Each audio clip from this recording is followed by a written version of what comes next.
Hey guys, welcome back to my channel. If this is your first video, hi, I'm Alaina, and this is The Organized Money, where we talk about planning life and managing money.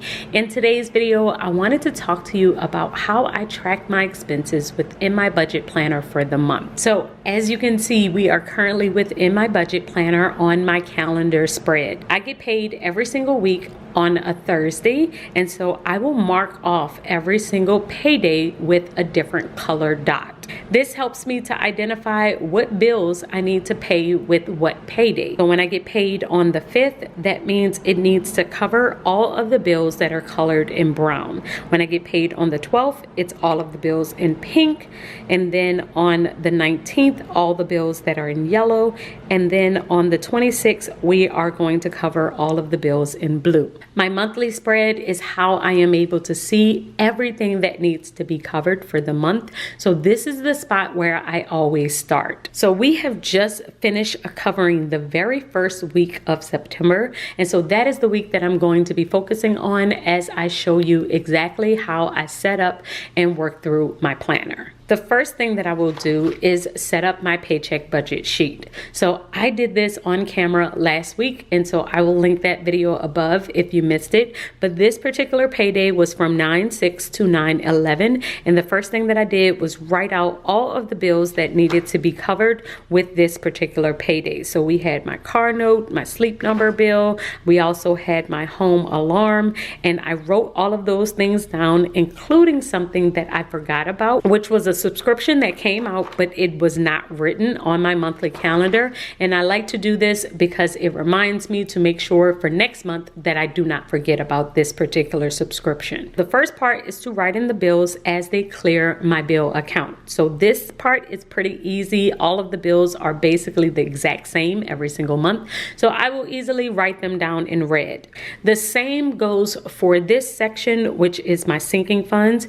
As my savings, sinking funds, and investments clear my account, I will just write them in. They are the exact same. I do the exact same transfers. So this part is pretty easy as well. The one that is highlighted in pink is my cash withdrawal. And so I just marked off the fact that I withdrew $200. I highlighted it and wrote it down just to let myself know that that has happened. The area that I have to monitor the most is going to be my variable expenses. My variable expenses are $350, and this is what I will transfer from my bill account into my spending account. I do have a budget here of what I am expecting to spend that particular week. However, that does not mean this is exactly what I ended up spending. After I transfer the $350 from my bill account to my spending account, I will keep track of all of the spending on my expense tracker. So here is my expense tracker, and as you can see, I have listed out my date,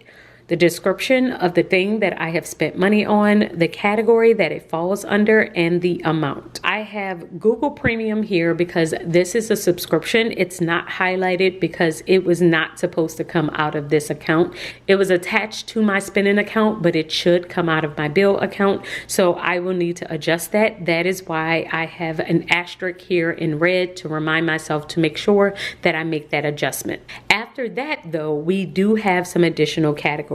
I have my food category, my personal category. A personal category for me covers beauty and entertainment, family expenses, and pets, things like that.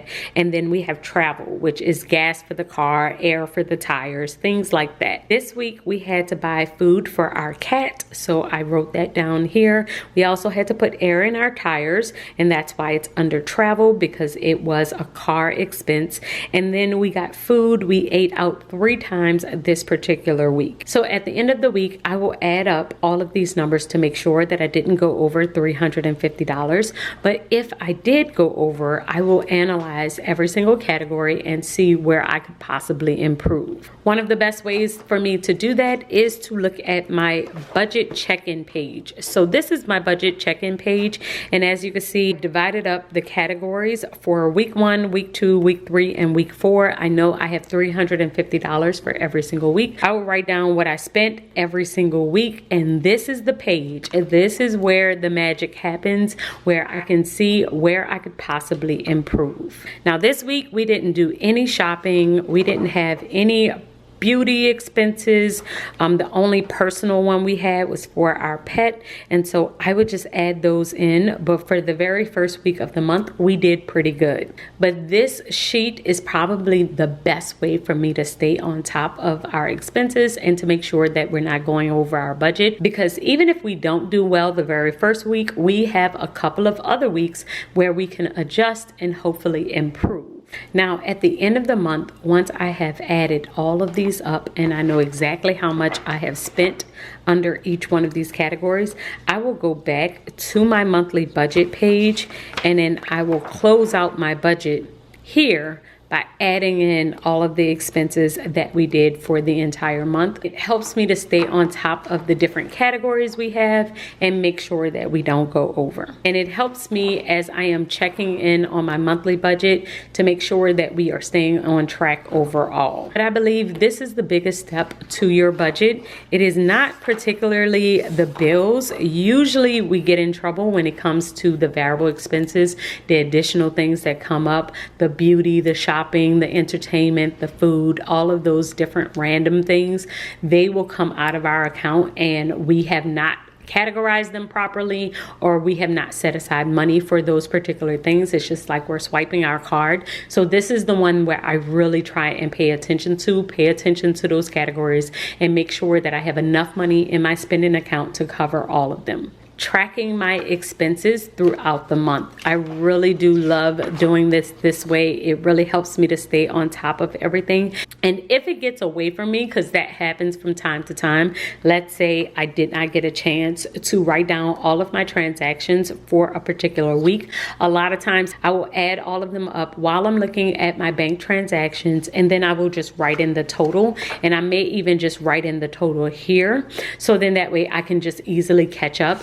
It's not about writing out every single transaction. It's really about the overall process of knowing how much you have spent for the week, so that you can make sure that you are not going over budget in that particular category. And if you notice you keep going over budget over and over and over again in a particular category, then I would highly suggest that you analyze that category and see if it's possible for you to increase that number. You may need to increase that number because your current lifestyle does not fit the budget that you have set, and that is okay. If you need to make adjustments, you definitely can. So guys, I wanted to share with you this entire process. If you do have any questions, please leave them in the comments below. I would love to hear from you, and I will see you all in my next video. Until then, keep organizing your life so that you can achieve your dreams. Bye guys.